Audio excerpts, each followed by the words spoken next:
Welcome to English study point dear student.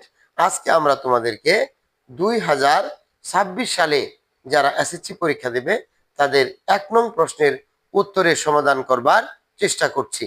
1 নং প্রশ্নে থাকবে আর্টিকেল, প্রিপোজিশন এবং পার্টস অফ স্পিচ।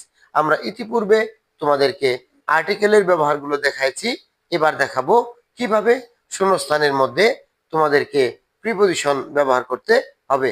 প্রিয় শিক্ষার্থী, আসো তোমাদেরকে দেখাচ্ছি। In, on, to, for, from ইত্যাদি ছোট ছোট প্রিপোজিশন গুলো কখন, কোথায়, কিভাবে ব্যবহৃত হয় এই জিনিসগুলো অবশ্যই তোমাদেরকে খেয়াল রাখতে হবে। আসো আমরা দুটি উদাহরণের মাধ্যমে দেখবার চেষ্টা করি। Hasan keeps his books dash the table.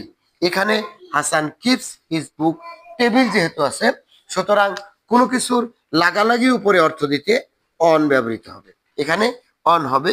But he lives in a house, he lives in a house. প্রিয় শিক্ষার্থী, কোনো কিছুর লাগালাগি অর্থে উপরে যদি অর্থ প্রকাশ করে তাহলে সেখানে অন ব্যবহৃত হয়, আর কোনো কিছুর সীমানার মধ্যে বোঝাতে ইন ব্যবহৃত হয়। তাহলে তোমাকে এভাবে in, on, to, for, from এর ব্যবহারের ক্ষেত্রে অধিক চর্চা করতে হবে। ধন্যবাদ।